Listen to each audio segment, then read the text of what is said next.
In Tokyo, rush hour trains pack 200% capacity. Bodies pressed together. Barely room to breathe. Yet people report feeling less stressed than Americans on empty subways with personal space. How is that even possible? If you've ever felt like modern life is crushing you, like you're drowning in choices, drowning in loneliness, drowning in a calendar that never stops, this might change everything you thought you knew. Because here's the thing nobody's talking about, the thing your wellness influencers won't mention, the thing your therapist might not even realize. According to a comprehensive 2023 WHO study tracking mental health across 47 countries, Western anxiety rates have skyrocketed 47% since 2010. That's nearly half. In just over a decade. Meanwhile, East Asian nations remain 31% lower in reported anxiety and stress disorders, despite higher population density, despite smaller living spaces, despite equally demanding work cultures, despite everything we're told should make stress worse.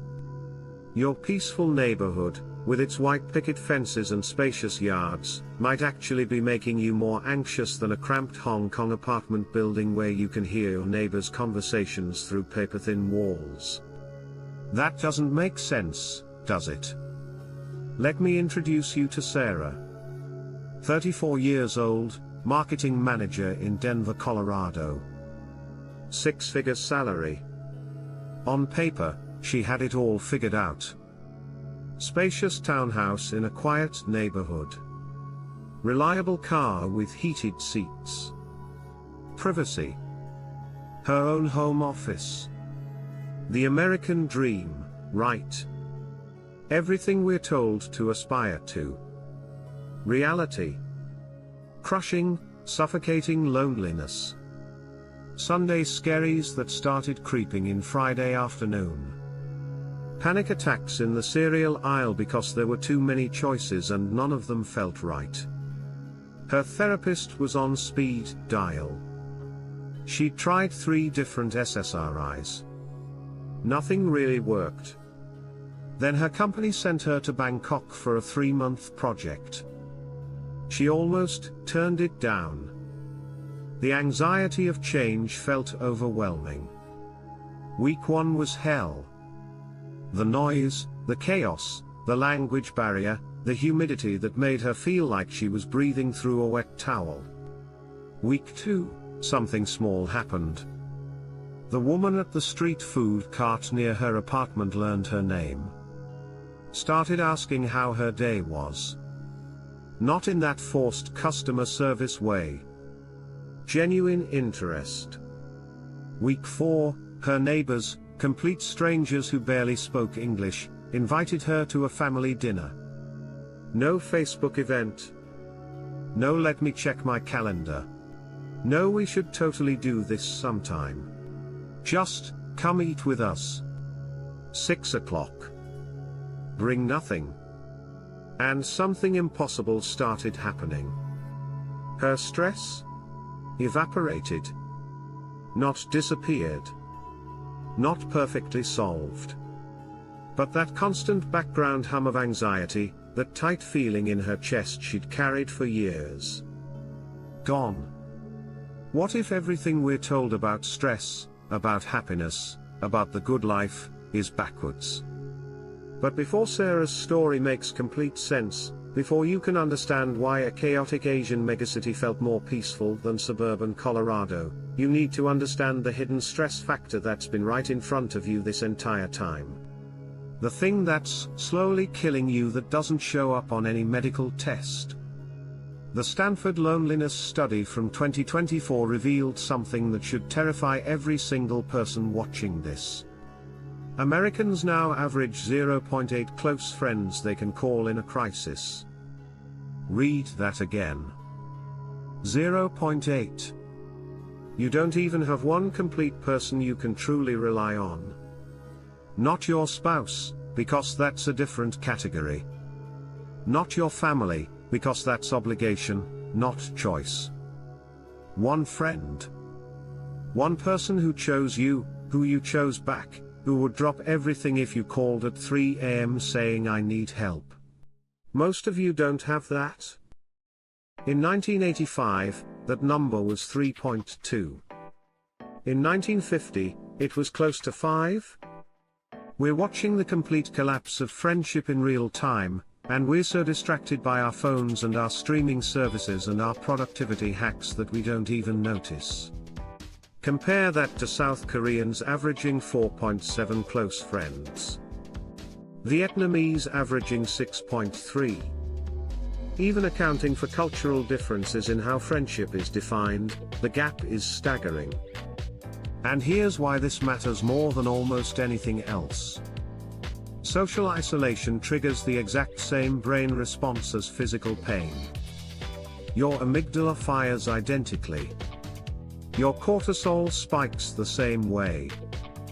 Your body literally cannot tell the difference between a broken arm and a broken social network. Loneliness isn't just sad. It's physiologically dangerous. It increases your risk of early death by 26%. It raises your blood pressure. It compromises your immune system. It's more dangerous than smoking 15 cigarettes a day, according to research from Brigham Young University's 2023 meta-analysis of 148 loneliness studies. You're sitting there, in your private home, with your privacy, scrolling alone, and your body thinks it's dying. Back to Sarah in Bangkok. Within 3 days, the local food vendor learned her name. Not for marketing purposes. Not angling for bigger tips. Just because. Because that's what people do. Within a week, she knew the names of the security guard at her building, the woman who ran the convenience store, the family who lived above her who had a toddler whose footsteps she could hear every morning at 6 a.m. Her neighbors, complete strangers 2 weeks ago, invited her to a family dinner. The grandmother didn't speak any English. The kids were screaming. It was chaotic and loud, and nobody apologized for the chaos because chaos was just normal life. At her Bangkok office, group lunch wasn't optional networking where you perform enthusiasm while secretly checking your phone under the table. It was genuine community. People actually cared if you showed up. Not in a judgmental way.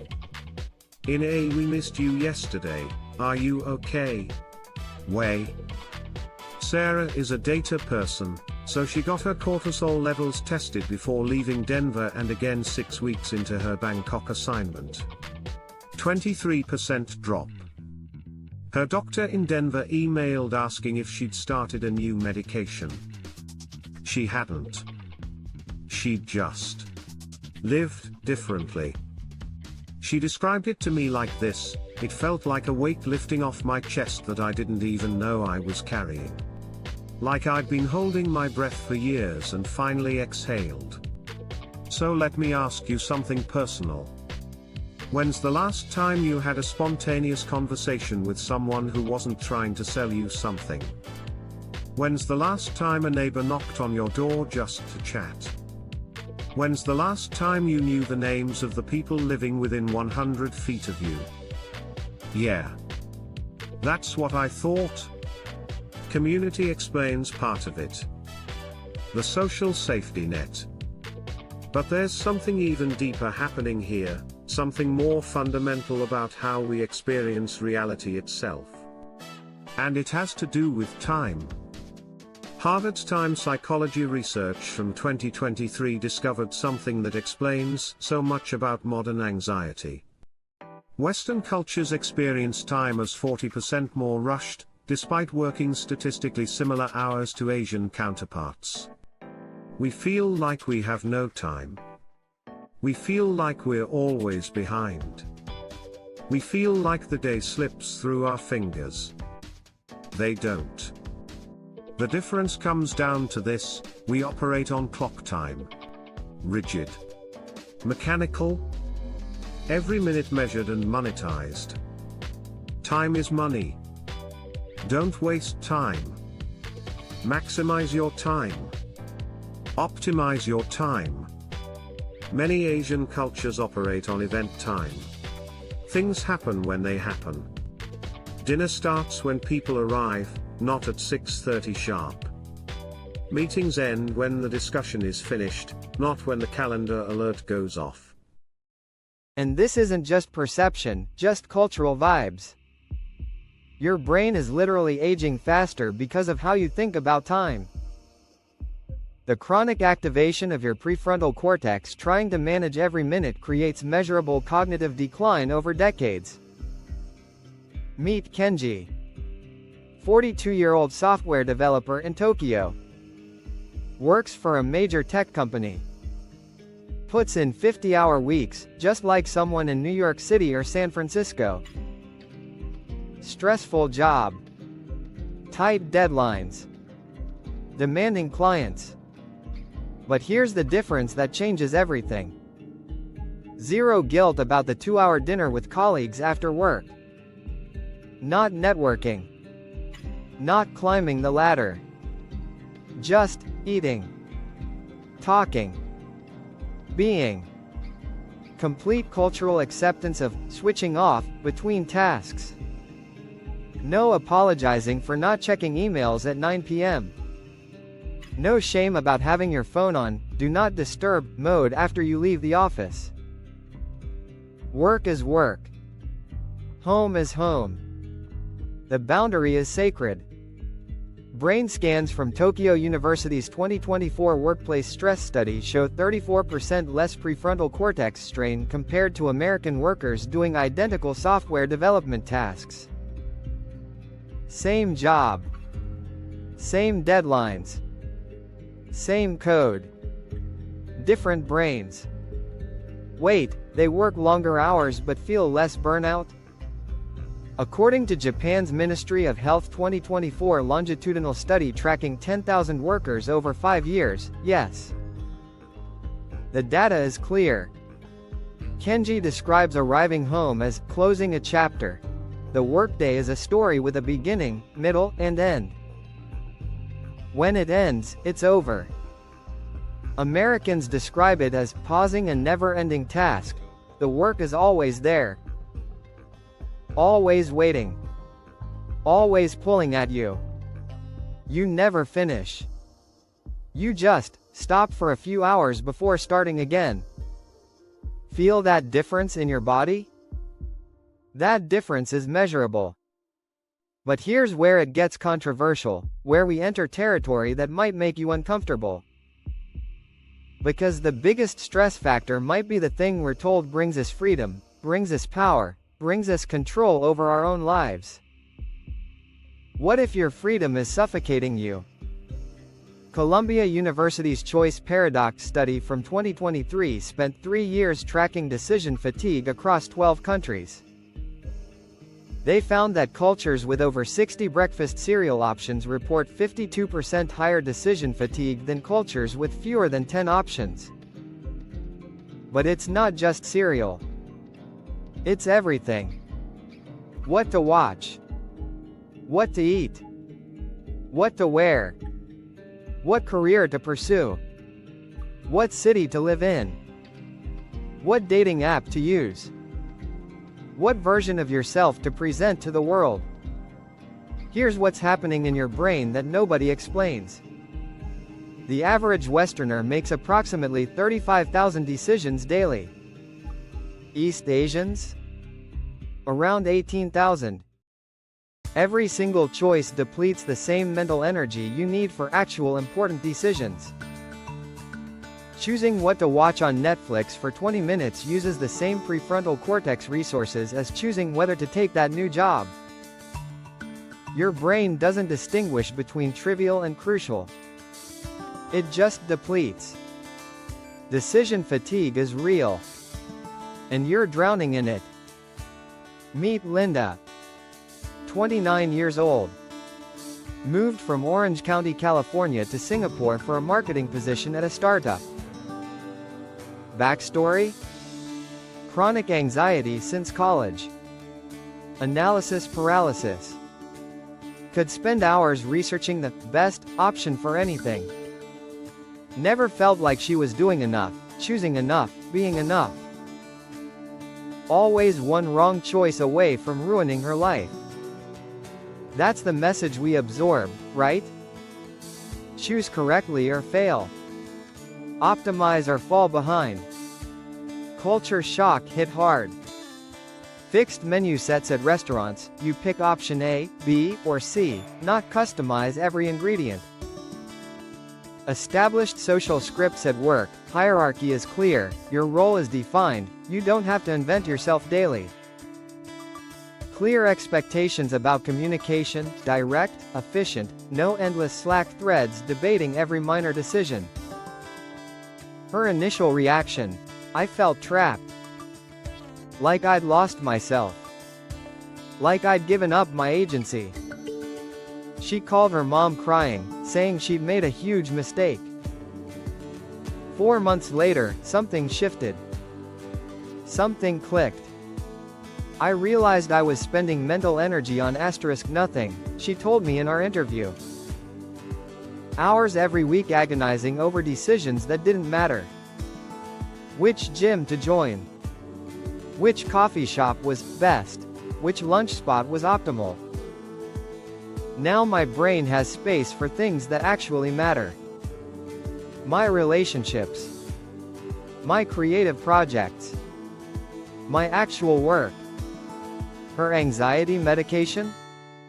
Reduced from daily to as needed. She uses it maybe twice a month now, during genuinely stressful events.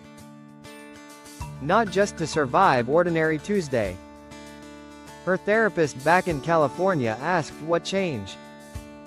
Linda said, I stopped mistaking endless options for freedom. Think about this. Really think about it. How many hours this week did you spend choosing what to watch, what to eat, what to wear, which version of your message to send, which social media platform to post on, which photo filter to use? Not enjoying those things. Not savoring them. Just choosing. Deciding. Optimizing. Researching. Comparing.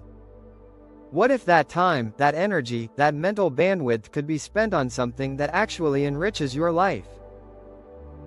It's not about eliminating choice. That's not realistic, and frankly, some choice is genuinely good. It's about containing it. Setting boundaries. Deciding once so you don't have to decide constantly. Still, there's one factor that might be even more powerful than all of these combined. One mindset shift that Western psychology actively resists, that goes against everything we're taught about success and achievement and being in control of your destiny. And it might be the most important one. The UC Berkeley Stress Response Study from 2024 spent 6 years following 8,000 participants across 15 countries, measuring stress biomarkers, tracking health outcomes, monitoring mental health crises. Their findings challenge everything Western self-help culture teaches us. Cultures emphasizing acceptance show 44% lower chronic stress markers than control-oriented cultures. Think about every piece of advice you've ever received. Take control of your life. Be the master of your fate. Don't be a victim. Make things happen. Failure means you didn't try hard enough. Success means you controlled the variables. Control, control, control. The paradox that breaks people. Trying to control everything guarantees you'll feel out of control. Your need for control is creating the chaos you're trying to avoid. Meet David. 38-year-old American teacher who moved to Hanoi, Vietnam for a 2-year teaching contract. Classic type of personality. Planned every detail of his life. Color-coded Google Calendar. Backup plans for his backup plans. Meal prepped on Sundays. Morning routine timed to the minute. Control made him feel safe. Vietnam's reality? Power outages with no warning. Constant schedule changes. Traffic that operates on vibes rather than rules. Everything was a maybe. Yes means maybe. Tomorrow means sometime in the future. Plans were suggestions. First 6 months, he was constantly on edge. Heart palpitations. Jaw clenched. Sleep disrupted. His body was screaming. His breaking point came on a Friday morning. He'd planned a weekend trip to Ha Long Bay for 2 months. Hotels booked. Activities scheduled. Itinerary printed. 2 hours before departure, the tour company called. Equipment failure. Trip cancelled. No alternatives. Done. He was spiraling. Actually spiraling. Felt like his chest was caving in. His Vietnamese colleague, Lynn, noticed. Her response? So we do something else. Not sarcastic. Not frustrated. Not dismissive of his feelings. Just genuinely calm. Genuinely flexible. David, the weather is beautiful. We could visit my family's village. Or go to that new cafe. Or just see what happens. Something broke in him. Or maybe something finally relaxed. 8 months later, David went for a routine checkup. His blood pressure had dropped from pre-hypertensive, 138/88, to completely normal range, 118/76. No medication. No exercise routine change. Just perspective. The doctor asked what he'd done differently. David didn't have a simple answer. His words, "I stopped trying to control the river and learned to swim with it." That sounds like a fortune cookie, but I don't know how else to explain it. I realized I was exhausting myself trying to force reality to match my plans. And reality doesn't care about my plans. Acceptance and commitment therapy research from Stanford's 2024 meta-analysis of 200-plus studies shows 67% effectiveness in stress reduction. Better than most medications. Better than most traditional talk therapy. The mechanism? Exactly what David learned through immersion. He describes it as unclenching a fist he'd been holding tight for 20 years. His grip strength actually improved, weirdly enough. He'd been holding so much tension that his hands had started to hurt. When he stopped trying to grip reality, his body let go. He's 38 but looks younger now than he did at 36. That's not metaphorical. His students commented on it. But we need to pause here. We need to be honest about something. Because there's a hidden danger to all of this that no one's addressing, that all the "move abroad and find yourself" content conveniently ignores. This isn't a "move to Asia and fix your life" fairy tale.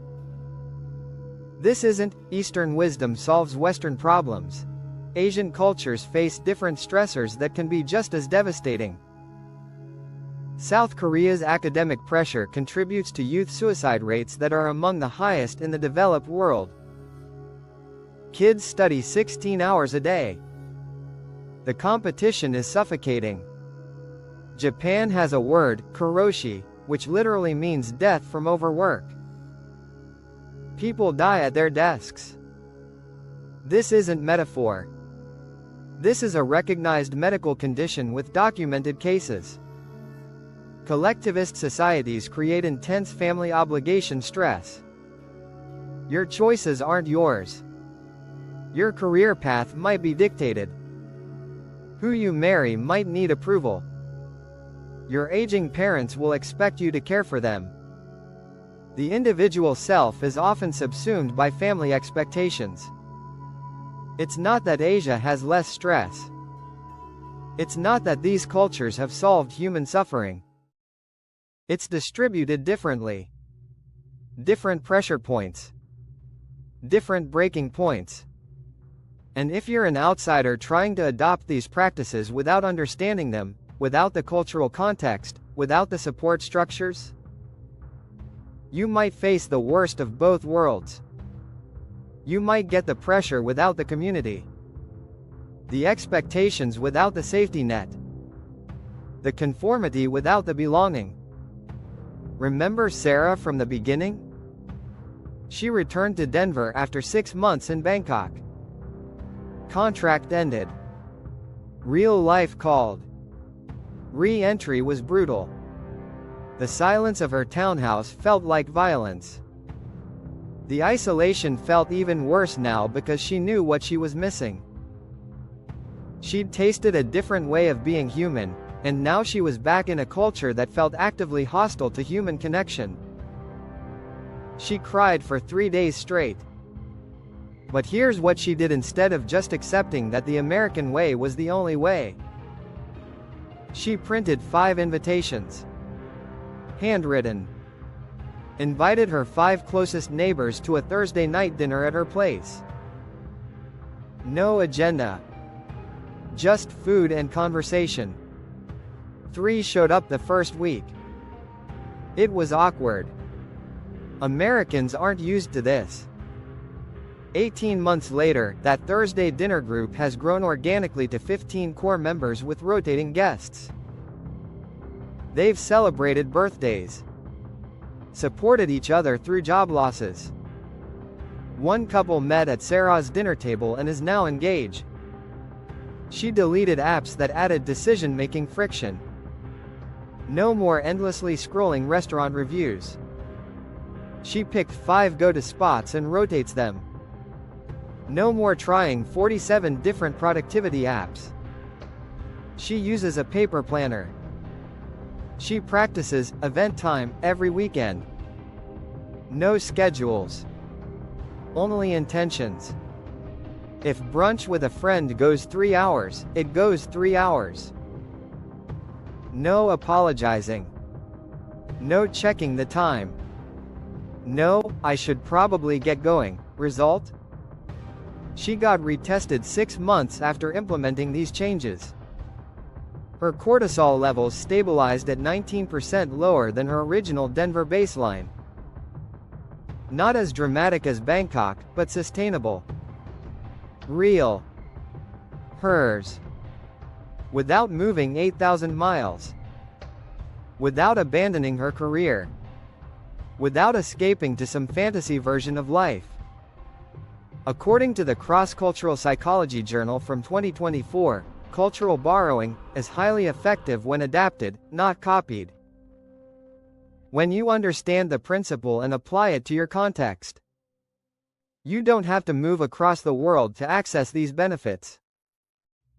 You have to understand what those benefits actually are and find a way to create them where you are. Because here's the truth they don't tell you in the "Find Yourself Abroad" content: you can't escape yourself. Your culture is in your bones. Your conditioning runs deep. But you can be intentional. You can build differently. You can choose which aspects of your culture to embrace and which to question. So what does this mean for your life? Right now. Today. This week. Not theoretically. Not someday. Practically. Let me give you 3 specific actions you can implement starting this week that are proven to reduce stress when adapted properly. Number 3. Contain your choices. This is about decision boundaries, not deprivation. Pick 3 default meals for weekday breakfast and rotate them indefinitely. Mine are overnight oats with berries, scrambled eggs with toast, or Greek yogurt with granola. That's it. I don't think about breakfast Monday through Friday. The decision is made. Create a uniform of 2 or 3 outfit formulas. Steve Jobs did this. Obama did this. Not because they lacked creativity but because they understood decision fatigue. For me, dark jeans with a solid t-shirt and sneakers. Black pants with a button-up shirt and boots. That covers 90% of my life.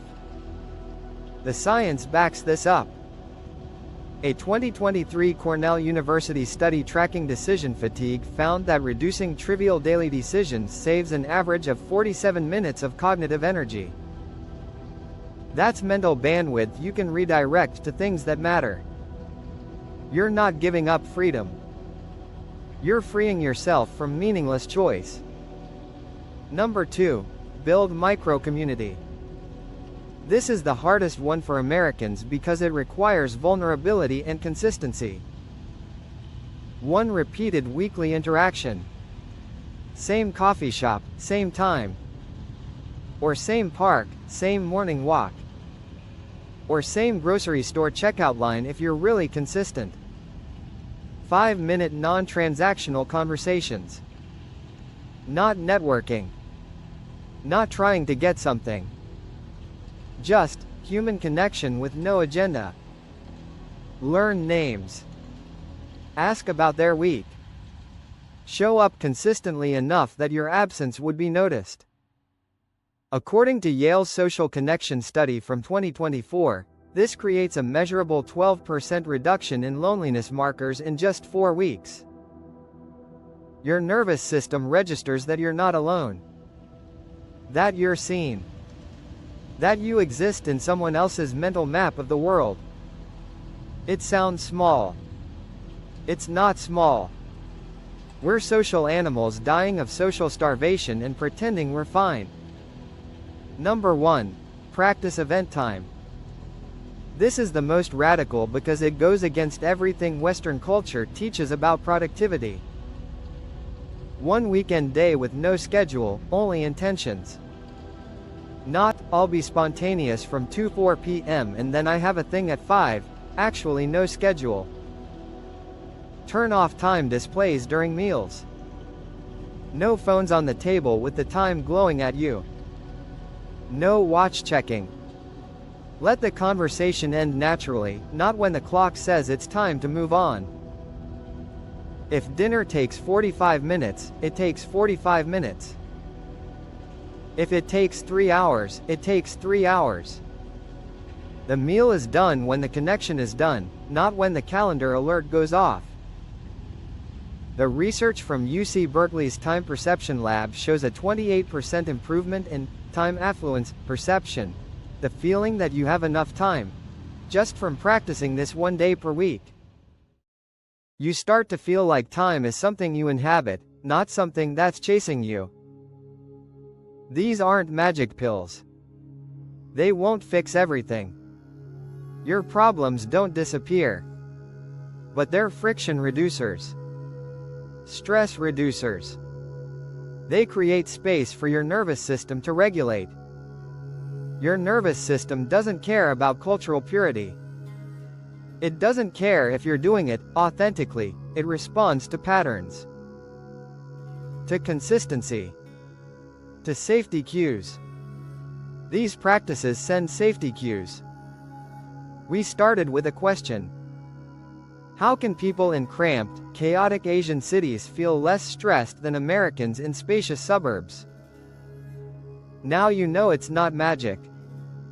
It's not genetics. It's not some mysterious Eastern wisdom that can't be understood. It's community. It's relationship to time. It's contained choice. It's acceptance of what you can't control. And those things are available to you, wherever you are, once you understand what they actually are. Here's what I want to know, what I genuinely need your perspective on. If you could only borrow one stress reduction strategy from Asian cultures, just one, you have to choose, which would transform your life most? Would you give up choice freedom for mental peace? Trade some privacy for genuine community? Surrender control for acceptance? Or is there a fourth option nobody's talking about? Something you've discovered that combines the best of both? Something you've learned from living between cultures? Tell us in the comments below. Be specific. Be honest. And if you've lived in both Western and Asian cultures, we need to hear your story. What did you notice? What shocked you? What could you never go back from? Because the 200+ people who've commented on our community posts over the last month are discovering something the stress management industry doesn't want you to know. They're discovering that stress isn't an individual failing that you need to purchase solutions for. It's a cultural design problem. Which we'll reveal in part 2 of this series, but only if this video hits 5,000 comments. Because if this community is big enough, engaged enough, committed enough to real conversation, we're going to do something no other channel is doing. We're going to crowdsource solutions. Real people. Real experiments. Real results. Let's make it happen.